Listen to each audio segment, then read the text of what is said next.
Hi everybody. I was going to say welcome to the shack, but I'm not in the shack. I'm in the living room because the light is a bit better here. So you are looking at a Raddy RF919 multi-band receiver. Why have I bought this? Well, I'd seen some pretty good reviews online. Saw one on SWLing Post, a couple elsewhere.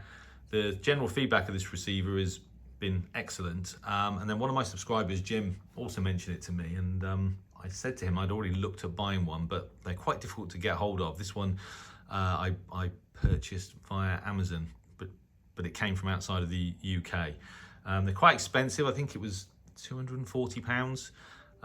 So you sort of take a little bit of a risk. Obviously, it's Chinese manufactured, but nearly all positive feedback. There's only a couple of issues actually. One was the frequency calibration on sideband isn't good enough, but then frequency calibration on modern portables, that's quite often an issue. And I think the ergonomics of it take a bit of getting used to, but that's worth the effort if the receiver is good. And looking at the specs, the only other thing I would have liked would be a wider audio bandwidth filter for AM, because I think the maximum on AM is 6 kilohertz. Could do with it being maybe 8 or 10 or even bigger, wider. Sideband, the maximum is 4 kilohertz, which is fine. So the other sort of common feedback on this is that it's actually very sensitive. I think specifies 20 microvolts on shortwave. I listened to a bit of airband. It's 1 microvolt sensitivity on airband, 2 microvolts on FM, and reasonable sensitivity on medium wave and long wave, about 1 millivolt per meter. So sensitivity is apparently good, and I like the industrial engineering or the styling. It's very similar to my Sony Captain 55 from the 1970s. It's got that kind of military 1970s industrial design, which I like a lot. But what's also apparently amazing on this radio is it's got 2 excellent displays, the signal strength display and time and alarms, what have you, and then the sort of frequency display, demodulation, etc. And there's several backlight colors that you can choose from. So I've watched a couple of videos on that, so I'm looking forward to that, because it's quite common for the displays, even on modern portables, to be okay.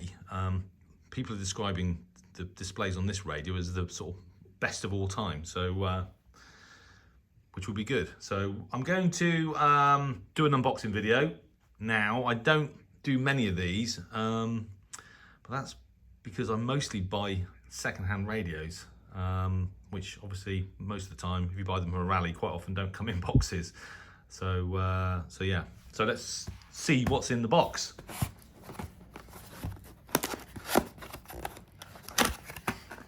Pretty sturdy box. There's the radio itself. Slide it out. Okay.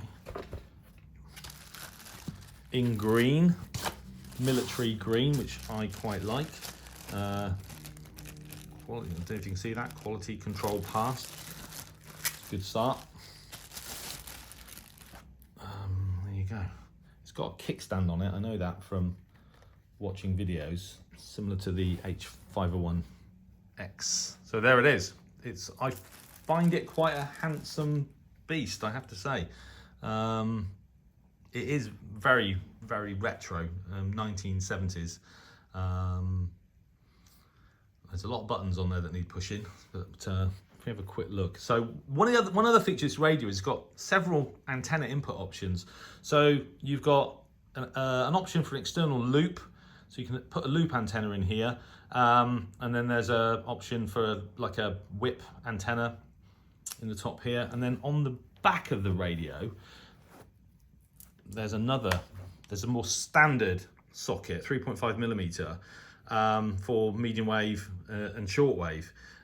What you also have here, which you almost never see, I mean, the only other radio I think has got an antenna tuner is the original Sony ICF 2001 from 1980. So it's actually got sort of antenna matching on it as well, which is amazing. And then what have we got here?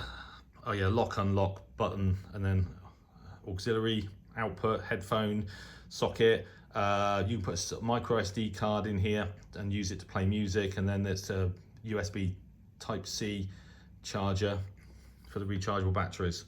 So, and it's also obviously got its own telescopic antenna. These two lugs here I've seen on the internet are for attaching like a strap lanyard to.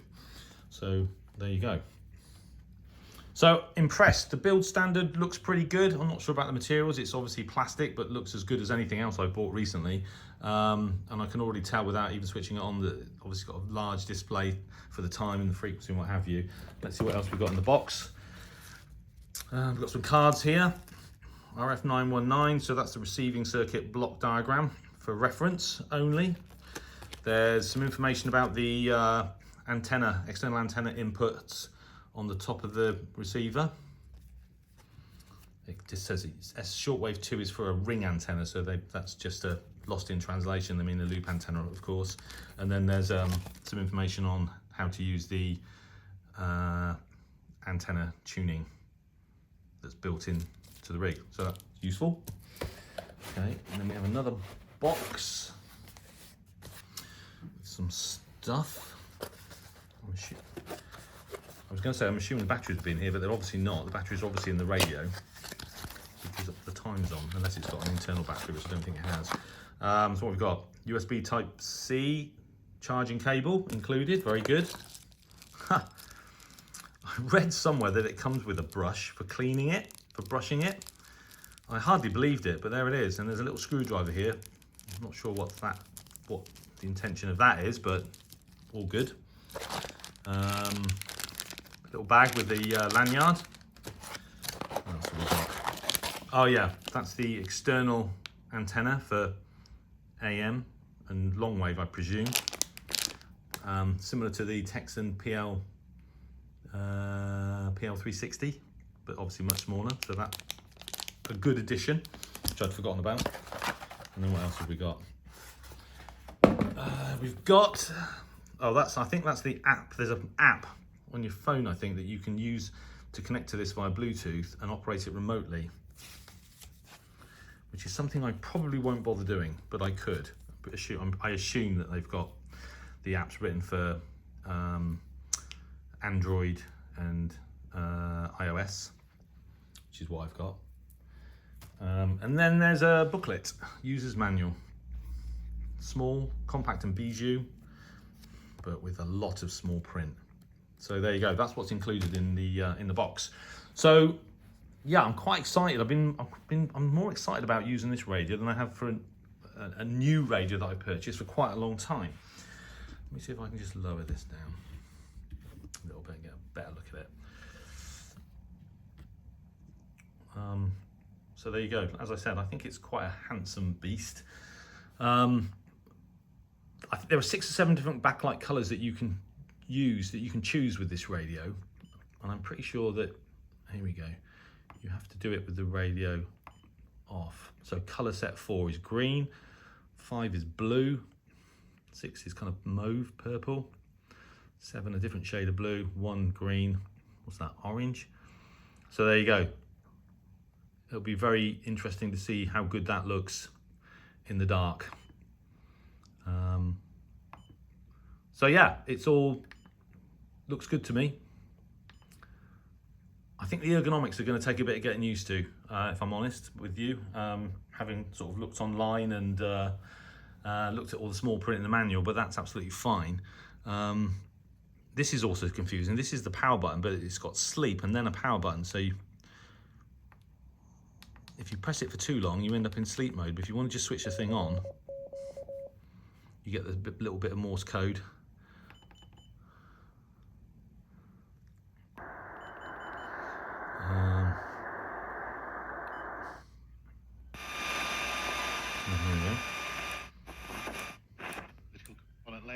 Is with me. Hello, Layla. Hi, Tony. Right. There you go. That's Radio 5 Live on the internal antenna. You know, it indicates the government's priorities. Yeah. They don't necessarily all go through in the next Parliament, will they? What have you taken from today? What are the most important bits? So their message is very much like... The audio is excellent, and I read that the speaker puts out 20 watts, which seems like a spread of legislation that they... huge amount of power. I'm not sure I believe that, but that's written everywhere. Let's have a look at long wave. That's what I've read.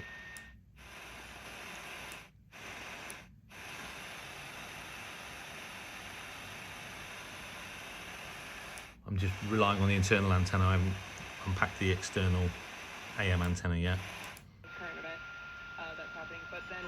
So quite noisy as you'd expect on long wave. But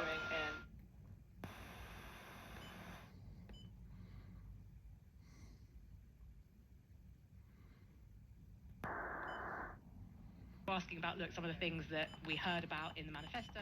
So there you go. I'm not going to describe all the features of it because there are loads. It'd probably take me a week to sort of work through how you operate this, but here you go. So you've got signal to noise here, signal strength meter with a strong. It's not actually registering because the signal is actually quite weak here. If I go to the front of the house, I'm sure it'll be a lot stronger.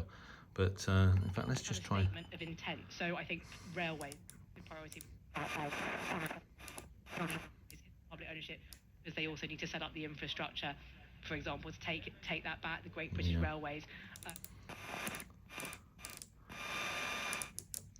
think the other thing you can do is just let scan, and it saves each signal to a channel that you can then recall.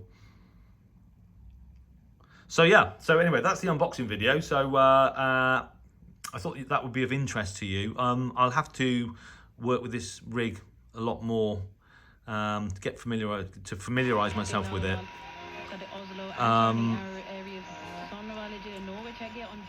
To familiarise myself with it, and then I'll do another video on the features and performance. I haven't even sort of plugged it into an external antenna yet. So, but there you go. Apparently, this radio is the next big thing in portable multiband radios and puts all the others to shame, apparently. So we'll see if that's true or not. There aren't many out there that test their shortwave portables, multiband portable radios more rigorously than I do, with several different types of antennas. So it'll be very, very interesting to see how good this radio is. And bearing in mind, comes when we see the draft bill on the table. When you bear in mind that I spent 240 quid on this thing, it better be good. Anyway, thanks for watching. Hope that was interesting, even useful perhaps. All the best in 73.